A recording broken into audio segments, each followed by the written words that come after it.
Hey, what's up, YouTube? J-Dub here, and this is going to be my special video where I criticize WWE, Triple H, and WrestleMania 25.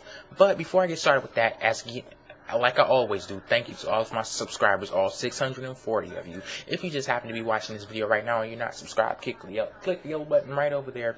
Easy, can't miss it. Thanks. Favorite this video, share it, do whatever you have to do to widen exposure of this. But yeah, a quick disclaimer before I get into this. I didn't turn on WWE. I didn't turn on Triple H. I'm not in the pocket of TNA, I'm not like Bill and Doug where I'm getting paid to have an opinion. So, yeah, that's not the case. I'm still a WWE fan, still a Triple H fan.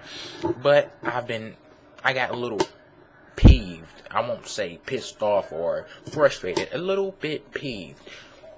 Because I started to watch Spinnernet 1's WrestleMania 25 review before WWE took it down, Radius 2X review, and Wrestling Jesus TV. Though I watched a lot of reviews, but those are the three that actually had a little bit of influence on me. Reason why they had influence, because they put things into perspective. I said in my WrestleMania 25 review that it was a good pay-per-view.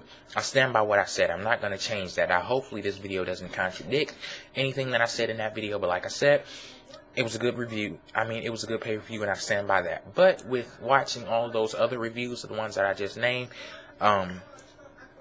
what it put into perspective was WrestleMania. It's the biggest event, and it's supposed to be the biggest event in sports entertainment history, pro wrestling history. Me being a wrestling fan, a long-time wrestling fan, and it's probably the single biggest source of entertainment in my life. And with that WrestleMania 25, that's supposed to be the biggest event of the year for a wrestling fan. Like I said, and I'll say it again, WrestleMania 25 was good. But, problem with that, WrestleMania is not supposed to be good. WrestleMania is supposed to be great. Good is okay for No Way Out, or Backlash, or the Royal Rumble, or Vengeance, or any other WWE pay-per-view. Good is not okay for WrestleMania 25. And this WrestleMania simply did not add up to the prestige that's supposed to surround WrestleMania. Seeing as this was the first WrestleMania that I actually saw live, coming out of it, it was kind of disappointing. And I'm going to let you know why. First reason it was disappointed, of course, the John Morrison and The Miz and Carlito and Primo match was not shown on WrestleMania 25. When I saw the match yesterday on Raw, it was a great match, excellent match. I could not understand for the life of me why they chose to scrap that match from the show when you had meaningless championship matches like Rey Mysterio versus JBL for the Intercontinental Championship, which ended after 21 seconds. It took JBL and Rey Mysterio longer times to walk to the ring than the match was actually, went on, so that was useless. And once again, they don't give a damn about the Intercontinental Championship. But yeah, I was disappointed to see that the tag team title unification match was not on the pay-per-view. Then going on to the 25 Diva Battle Royal, that match was useless. It was demeaning, and it buried a total division. It buried the whole women's division, which already has had its problems already. Because you have a man in drag defeat Victoria, Tori Wilson, Sunny, Molly Holly, Joy Giovanni, all of these women that you brought back into WWE for one night only to be thrown out of the ring for the sake of comedy, for the sake of a man to win the 25 Diva Battle Royal. That's demeaning, and I see exactly why Trish Stratus did not show up. Even though I was disappointed, I see why she didn't show up, and I don't blame her one bit for that. Going on to the biggest disappointment, and I know a lot of people are not going to believe this, but it's true. The biggest disappointment of WrestleMania 25 was the Triple H versus Randy Orton match. The reason why it was the biggest disappointment because, okay, Triple H wins the match. He retains the WWE Championship. I noticed afterwards, after thinking about it, after sitting down and actually thinking about it, getting into critic mode, moving from Triple H fan mode to critic mode, I realized something. WWE cared more about Triple H getting a win at this WrestleMania than they did the progression of this feud and the career of Randy Orton. Like, a lot of people they say Randy Orton is Triple H's bitch, because every time Randy Orton has had a heavyweight championship, Triple H has been the one to take that championship from him. And he prevented Randy Orton from getting another heavyweight championship reign. But yeah, Snipe202, he made an excellent point on one of my videos. He said, Triple H is a man. He said Triple H is excellent, but Triple H is a man that his career is basically peaked. There's nothing else that he can do to, get to a next level. He's done that all he could do. But something that he could do to be beneficial to the WWE is provide what is the word I'm looking for? Credibility. Provide credibility to the next generation, because you can't just have somebody jump into the main title picture just out of nowhere, just because we think that they're going to be a good wrestler or that they are a good wrestler. You have to provide credibility. Just like Ric Flair says, to be the man, you got to beat the man.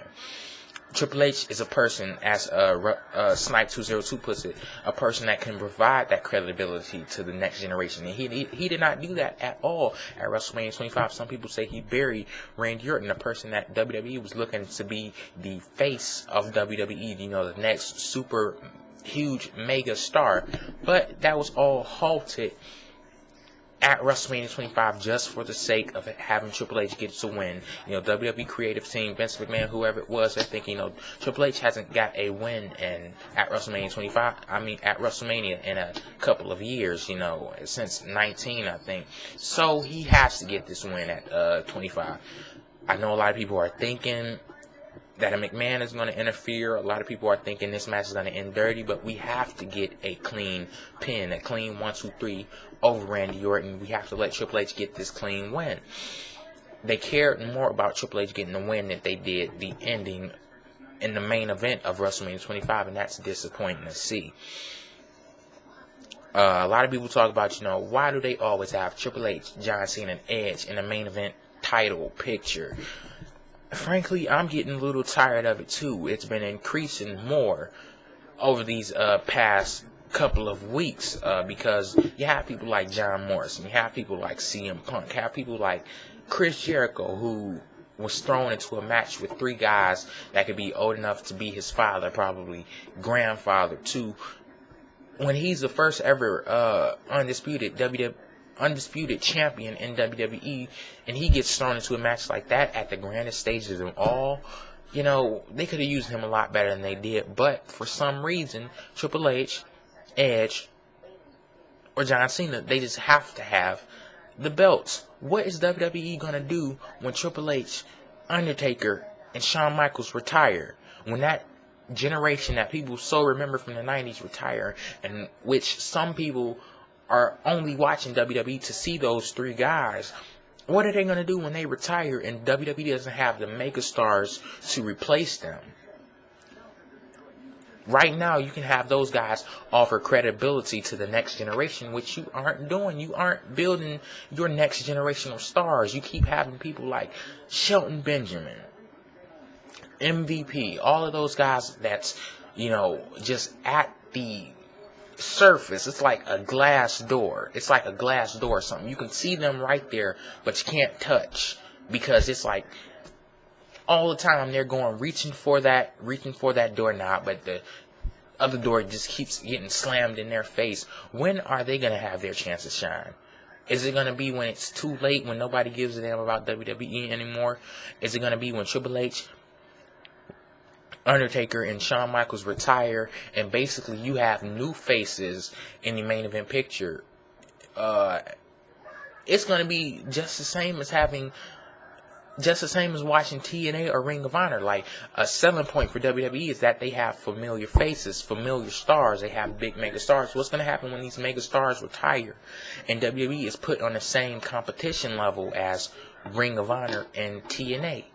That could cause people to turn away from WWE. I know a lot of people are saying, once Triple H, Undertaker, Shawn Michaels, when they retire, they're done with WWE altogether. They're not doing enough for their next generation because they're stuck on these same faces. And yeah, basically that's where I'll end this. I just had to get that off of my chest. You know, WWE, if you want to come for me, if you want to put copyright claims on my videos, you better ask Jeff Jarrett. I'm not the one to mess with. You better ask TNA. You put copyright claims on all these other videos. When it comes to me, don't even try it, because I will turn on you in a split second. I still watch your product on TV. I'll still be a fan of your product as long as it's good, in my opinion. But don't do any copyright claims on this video, because you know what? On the corporate side of WWE, I'll totally trash you. And that's not a threat, it's a promise. So yeah, that's just where I'll end this review. Hopefully, you know, people give me their feedback on it, and yeah, that's just my view on it. Peace out.